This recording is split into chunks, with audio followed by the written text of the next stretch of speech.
சுவாமியே சரணமையப்பா. என்றைக்குமே நம்ம ஒரு கோயிலுக்கு போகும்போது சாமி கும்பிட்டோமா வந்தோமா இருக்கக்கூடாதுங்க. இப்போ சபரிமலையாக இருக்கட்டும் அல்லது மற்ற கோயில்களாக இருக்கட்டும், ஒரு கோயிலுக்கு போனால் நீங்கள் 3 விஷயத்தை நீங்கள் மறக்காமல் பாருங்கள். ஒன்று தமிழ் கல்வெட்டு, அல்லது தமிழ் மன்னர்களால் ஆளப்பட்ட சின்னங்கள். அதாவது பார்த்தீங்கன்னா மீன் சின்னம், புலி சின்னம், வில் சின்னம். இதில் ஏதாவது ஒன்றாச்சும் அந்த கோயில் இருக்கான்னு சொல்லி நீங்கள் மறக்காமல் பாருங்கள். எதனால் நான் சொல்கிறேன்னா, ராஜராஜ சோழனாக இருக்கட்டும், ராஜேந்திர சோழனாக இருக்கட்டும், பல மன்னர்கள் நம்ம கடல் தாண்டி போய் கோயில் கட்டியிருக்கோம். உதாரணத்துக்கு கம்போடியா இருக்கட்டும், பக்கத்தில் இருக்கிற ஸ்ரீலங்காவாக இருக்கட்டும். அது மட்டும் இல்லாமல் ராஜராஜ சோழன், ராஜேந்திர சோழன் வந்து பார்த்திங்கன்னா வடக்கு நோக்கி பலவிதமான கொடிகளை நட்டுட்டு வந்தாங்கன்னு கூட நான் சொல்லுவேன்.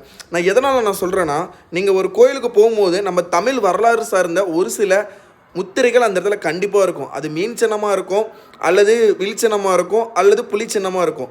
இன்றைக்கி நீங்கள் போகக்கூடிய சபரிமலை இருக்கக்கூடிய ஒரு இடம் வந்து பார்த்திங்கன்னா பாண்டிய மன்னர்களால் ஆளப்பட்ட ஒரு அற்புதமான ஒரு இடம். சபரிமலையில் இருக்கக்கூடிய ஒவ்வொரு விஷயமே தமிழர்களின் மாபெரும் ஒரு அடையாளம் அப்படின்னு கூட நான் சொல்லுவேன்.